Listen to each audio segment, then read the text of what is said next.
entrepreneurship has been put on a pedestal and is popular. The myth of the overnight success is just that, a myth. You've got to put in the effort to know more about your industry than anybody else.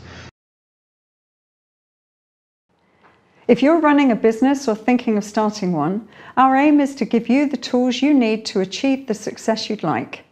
No matter how obscure or niche your business is, there's probably a market for it.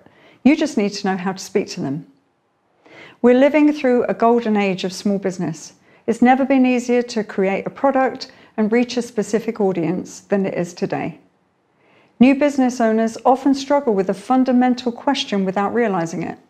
That is, whether they are a business owner or a consultant. Paul Dalabar spends his time working with business owners to help them prepare their businesses to be sold. He's scaled many businesses to increase their sale value and taught courses at university. This experience gives him important insight into the struggles business owners often endure. He joins us today to shed light on these common struggles and how he's built a consultancy in business services. Paul, thanks very much for coming in to talk to us at Bookable TV today. Thank you for asking. It's really nice to have you here. We're going to talk about the difference between freelance and being an entrepreneur, but perhaps just give us a bit of background first into how you came to be in business.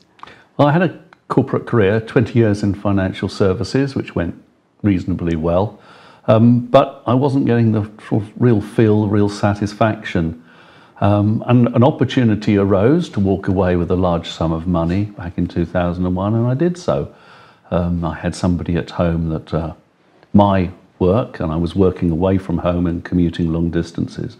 I was holding her career back, and so I thought I'd create something that allowed us to work as a team and for me to develop a different business. Is that something that you find in your work, that very often people have a redundancy package or something like that, and then they go into business with that as their capital? A lot of people set up in business because they want to take charge. They want to have control themselves. They want that time. And often redundancy comes at a time of your life when you feel as though you should be doing something else. The trouble is, it allows you to stumble along and find really what you shouldn't be doing until the money's all gone.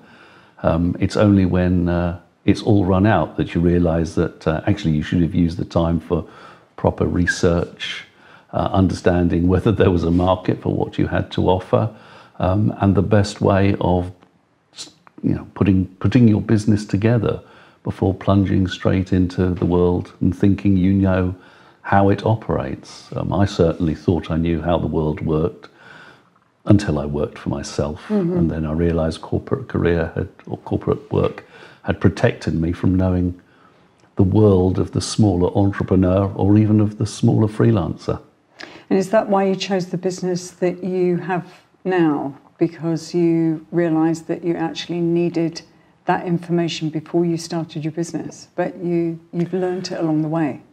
Yes, I thought because my background either was in a lot of technical stuff like leasing, or because I did a lot of strategy and planning, I thought exactly that's what was needed out in the big wide world.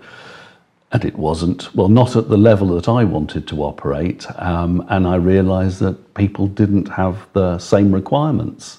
So I did have to get down and get out there and find out how to do it, and pick up the knowledge, work with small companies to find out how it's done in that world, do a lot of reading, do a lot of research, and working with organisations who were already dealing with small businesses.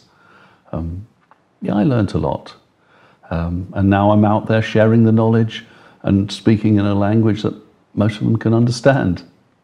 I wanted to ask you about your passion for the business. I mean, I get that you discovered that you needed to have that information that you now have when you started your business, but that's a very kind of practical reason for doing this business. So I wonder what your passion was, and I was curious about whether it was to do with the Ladybird book. Oh yes, the name Gordian Solutions. Yeah. Back in corporate life, I'd done a lot of work with big consultants, and I had a level of cynicism for the way that they operated that I didn't want to be associated with when I went into the world of advice and consultancy myself. Mm. And there was something about that decisive action that attracted you. Absolutely. The knot itself in Greek mythology is a big, huge, complex knot with the ends tucked away into the middle. And many people tried to solve it in traditional ways, but couldn't. And along came Alexander the Great and took out his sword when he looked at the problem and slashed straight through it. And when you solve a really tricky, difficult problem, it's called cutting the Gordian knot, because that's the solution that brings a quick, efficient, effective result to a problem. And that's what I wanted to demonstrate. Those were the values, the principles that I wanted to operate under. Let's talk a little bit about the difference between a freelancer and an entrepreneur. Talk to us a little bit about that. Okay. What your definition would be of that. The freelancer is somebody who goes out and demonstrates their skills, demonstrates their knowledge, hands the value over to the client in a one-to-one basis, or if they were working on an organisation, they hold it all there. But they're limited to their 40, 50, sometimes even 60 hours a week that they're happy to do. It's an income stream they've developed. It's a job, and they don't see further than that. Now, those hours are unsustainable, but a freelancer will be happy to operate within that. But what you're doing is you're giving value away. An entrepreneur has a process that they're happy to put people in to run it. They're not delivering the skills and the talents themselves. They may be instrumental in setting it up, but they've got a process that allows them to take value out, but also the business itself is scalable. The process can deliver 200, 300, 400 man-woman hours of work a week, as opposed to the freelancer just limited to what they can do. So long term, the business, the entrepreneur captures value in the business. He doesn't have to demonstrate it with face to face with every single client. But do you think that entrepreneurs are less personally attached to their business? I'm thinking about a freelancer that starts off with a passion. They may have been in the corporate world. They've perhaps got a redundancy package. You think, well, I'm quite good at doing X, Y, Z. I'll go and do that rather than be controlled by the corporate, and I'll set out on my own and have my freedom with the vision perhaps of building a business, but they've got quite a lot invested in it from a personal point of view. Do you think there's a difference between a freelancer's and an entrepreneur's attitude towards a business? Yes. There are many freelancers who are really, really good technically, and they have the illusion that nobody can do it better than them. Sometimes they're right, nobody can, but it does restrict them in bringing in other people, sharing those skills, allowing the business to develop. A real entrepreneur just looks at the process, quite often doesn't have the level of skills or talents that are with the people that they employ or the people they use to operate the process. So they're not so precious, they're not so technically wrapped up in what they do. They're looking at the much bigger picture, the processes itself, as opposed to the skill or the talent. Do you think they go into it with a different end in mind? They probably set it up with a different end in mind, right. Certainly. Whether the end that they've got in mind they actually achieve is another story. But most freelancers look at the money coming in as the end in itself, being able to earn the money to pay for the mortgage, pay for the bills. Sure. They don't have what might be the entrepreneurial mindset of building something of real value, of actually building a legacy or something in which they have a view of selling or handing it on to somebody at a fixed point in time. They might well have started off actually as a freelancer, but had the right process. But most freelancers just set it up because They want that freedom. They want to demonstrate their skills. They just want that income stream. But as we know, you can set up as a freelancer with a view of having a work-life balance. But as soon as you become successful, as soon as you've got a client base, you lose all track of freedom. You're just doing what the client requires. How accessible to people starting a business is that knowledge and that process to them? I mean, most people, I would imagine, just think, okay, I'll start a business, and don't go through a process of doing that part of the research that you touched on. Absolutely, earlier. absolutely. Most people don't do the research. They think they've got a good idea. They think they've got a marketable skill. So they just see what they can do with it. They don't research to find out if there's a market for their talents, for their skills. 42% of all new startups fail because nobody wants their product. So I think it shows you that failing to research is a common problem. Yes, if you stand back and don't rush into what you're doing and do the proper research, there are people, there are organisations out there that would help you. I mean, I've worked with business support organisations in the past. I've worked with academic bodies. It's the ones who you do find asking for help, I'm afraid, are the ones who may have done their 2 or 3 years of bumbling along, proving that they've got a product or a service that they can sell. They've proven the concept, but they've spent all their money doing it. And now they've stopped protecting what they've had and now actually looking for what they can develop. But all the money they could have put into the different initiatives that they now know would have worked, they've failed to, they haven't got it anymore. But there are organisations, both either through local authorities or local support agencies. It's just recognising or finding out what is on your doorstep and finding out what you can get. You know? And you're also talking about people finding out about how to actually run a business, as well as how to market or to research as to whether there is a market for what they're selling. Absolutely, absolutely. I'm afraid that if you look at on the business programs that we see on television, very, very few of them actually let you know or inform you as to what a business actually is. It's done for entertainment, or it shows individuals who've achieved great success without actually telling you how they've managed to do it. You know, everybody holds Richard Branson up as a great entrepreneur, which he is. But apart from selling records, where did he get his hands dirty? No, he builds good processes and recruits good people to run those processes. He may be in the limelight, but he's not the technician. He's not the freelance. He's not got the freelance mentality. But we're shown the individual and everybody thinking, you have to do it all to be a success. No, you just have to front the process.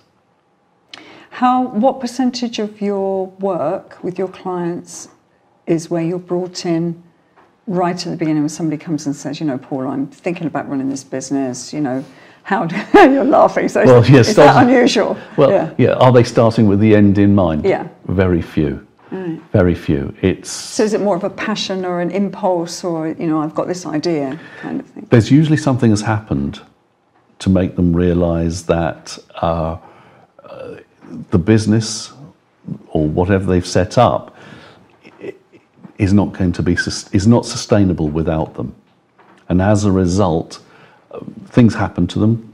There may have been a health scare, or there might have been a health scare with somebody close to them, and they realise that they've got to consider the business without them.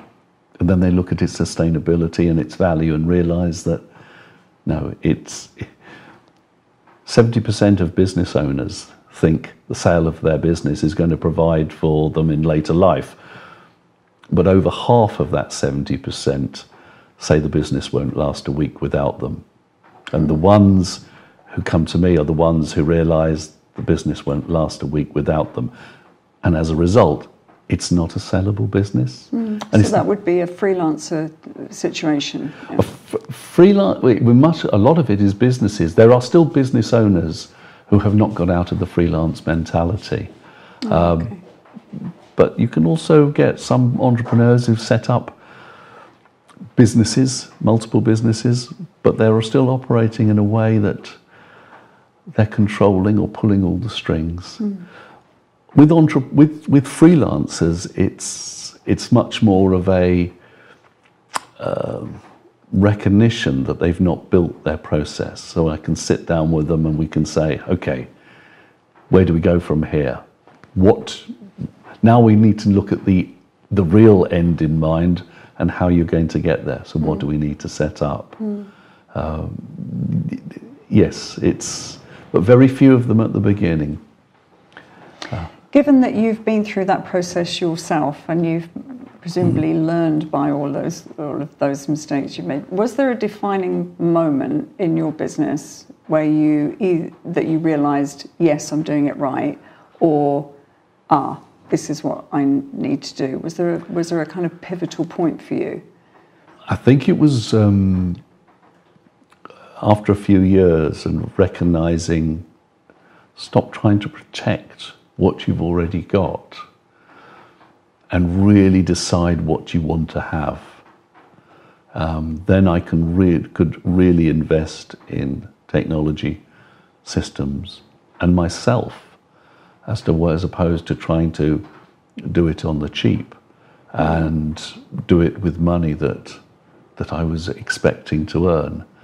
I think that mindset, which comes to a lot of freelancers after a few years, is a very liberating, has a very liberating impact, and you can start to look at what you want to achieve, how you want to achieve it, and what processes need to put in place. It also comes at a time when you realise that you can't do it on your own. So you do work alongside either associates or you recruit staff to help you achieve what you want to get. You mentioned there investing in yourself. Can you talk a little bit about how you would suggest that business owners invest in themselves? Immerse yourself with what's going on. Do get out there and interact with your peers. Don't shut yourself away, because just in small conversations, whether you're networking or whether you're at a trade show or any other event, you will pick things up, useful knowledge, useful contacts. But there's also the opportunity to share experiences and find out, especially if you've got problems, how other people have resolved them, how other organisations have resolved them. I'm sure that's given a lot of people a lot of insight into how they're working in their businesses, and process and invest in yourself. Thank you. That's what I got from that, yeah. Thanks, Paul. Thanks very much. Thank you. I hope you've been able to gain some insights into how you may be able to apply some of this to your own business on your way to success. As always, we're here to support you in your business ventures. Look in the show notes for any resources that accompany this episode, and make sure that you hit the subscribe button so we can continue creating great content for you. If you have a topic or a question you'd like answered on the show, comment below, contact us on our Bookable Facebook page or at our website, bookable.online. See you next time.